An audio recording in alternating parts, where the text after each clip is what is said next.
Hello everyone. In paper 5, that is cell biology and biotechnology, in previous session we have discussed about tools and techniques under that microscopy. Next we will discuss about centrifuge and centrifugation. So it is also one type of major instrument which will be widely used in understanding the cellular and subcellular structures.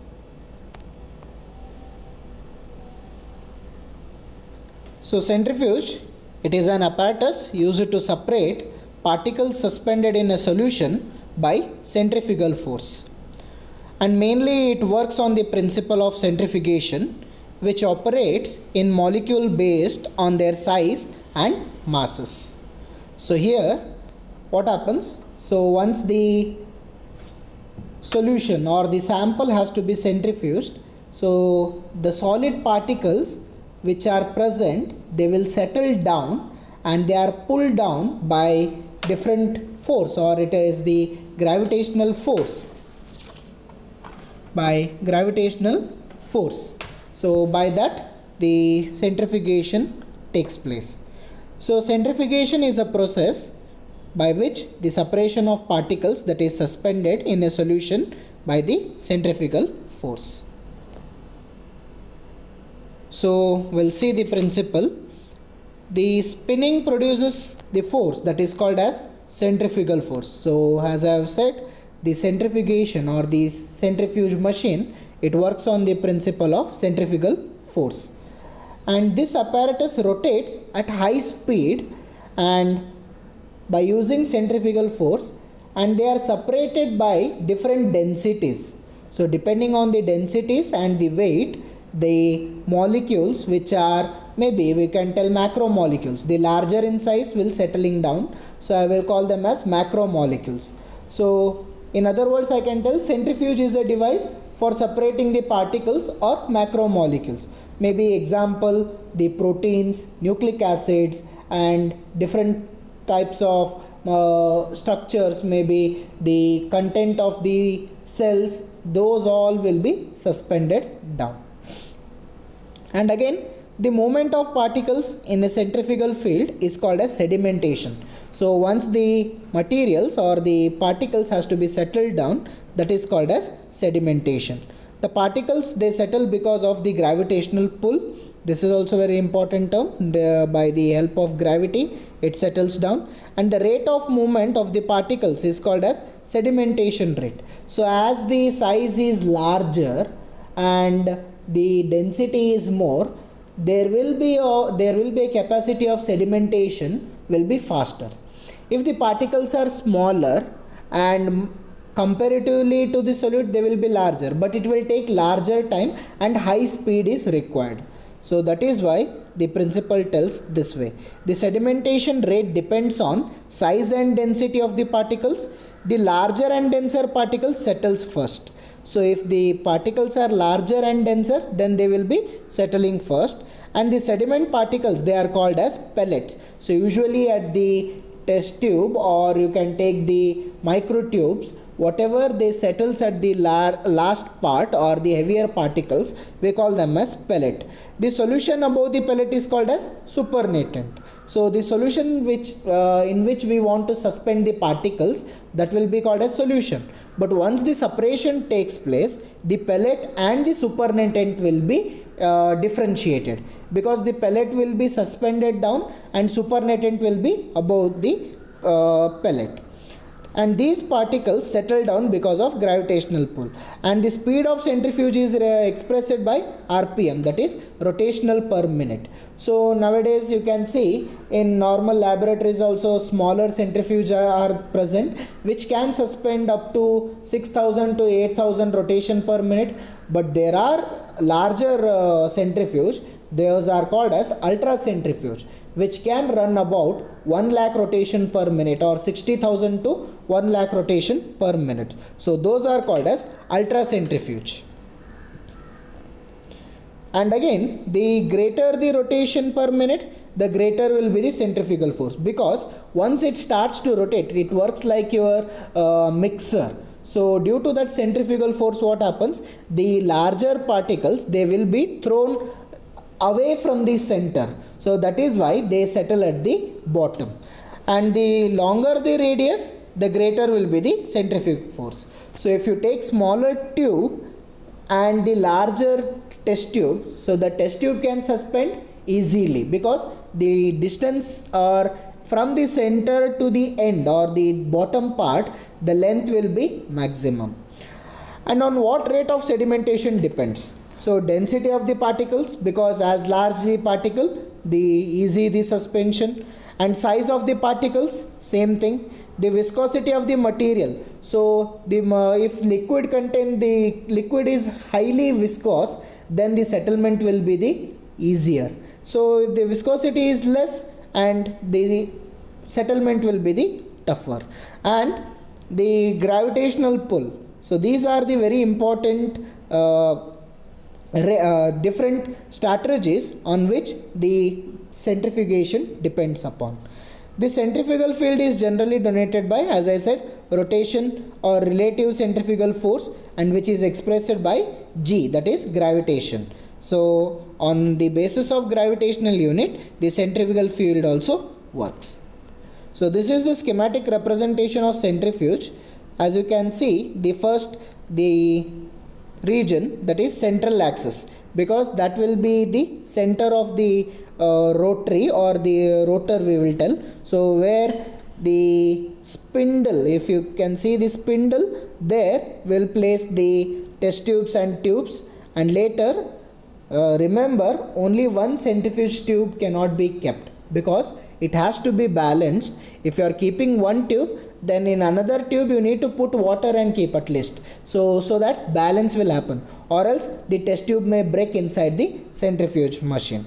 So this is how the it will work, and it has got a digital panel where you can set the rotation per minute, or how the speed you can control, what time you can keep. So that can be controlled by digital panel. So this is the representation inside the schematic, inside the vessel. As you can see, the red portion of the first diagram, there usually what happens, the solution is kept, but in green portion there is kept only the water. So water is kept so that balancing takes place. And next, in the second picture, that is suspension of the pellet, you can see in the test tube. So the down portion is the pellet and the upper portion is the supernatant. And at the last diagram, the original suspension, where you can see all the particles like precipitant 1, precipitate 2 and precipitate 3, all the three regions are present. But as you can see in the precipitant 1, only the larger particles, because as speed is increased, smaller the particles will be separated. So this is how it will be separated. So structure of centrifuge, as I shown in the picture, the centrifuge, it is an apparatus used to separate the particles by using centrifugal force, and it has got motor and rotor, and where the motor is made to rotate or rotor to spin, and the rotor is fitted in the horizontal way. As you saw in the picture, it was fit in such a way that horizontal rod or disc containing the holders where you can keep the test tube. The entire setup is kept in the container because it will swing and it will rotate, so that the external force should not harm the test tubes or the tubes inside them. And very, very important, the rotor there are of two types. One is angle type and one more is swinging bucket type. So in angle type, the holder and the sample tubes are kept in 30 degrees so that rotation can be easier. And in swinging bucket, what happens? They are kept horizontally, but they will be swing depending upon the speed of the centrifuge. So this is how they are rotated. And there are different types of centrifuge. First one, desktop centrifuge, second one is ordinary centrifuge, and third one ultracentrifuge. So we need to study in detail about ultracentrifuge. So first we'll see the desktop centrifuge. So desktop centrifuge are the older type of centrifuge which can be fit to the normal working table. So these are used manually, like you can see the different types of machines which are used manually for removing the juices and all. So you should rotate with the hand so that the centrifugal force is applied and the centrifuge is rotated up to only 5000 rotation per minute. So this is manually, we cannot pretend the speed. But later ordinary centrifuge, they run relatively higher than the desktop centrifuge, but comparative to ultracentrifuge they are very low speed because they can run up to only 30,000 rotation per minute. It is not manual, it is a type of digital one only. And next coming to very important, that is ultracentrifuge. This can be asked for 7 marks. Draw a neat labeled schematic representation of ultracentrifuge and explain its principle and working. So this is very important question, so please do note and study about this. So ultracentrifuge, as I was telling, it is highly speed centrifuge and it rotates around 60,000 rotation per minute to 1 lakh, and it works in vacuum. So this is very important. Why it has to work in vacuum? So if it is working in a non-vacuum condition, what happens? The temperature will be raising. But when it is working in vacuum, so that temperature can be maintained lower and the particles of separation is also maintained easier. So the air friction can be eliminated by the vacuum, and which leads to attainment of high speed, so that what happens, the smaller the particles can be suspended with the very little energy. So this is how the ultracentrifuge works. So as I was showing the picture, as you can see in this picture, the ultracentrifuge is very large machine and they are used to suspend the smaller cell and subcellular products. So this is how the structure, the schematic representation looks. This diagram is very important. You need to study this for the examination.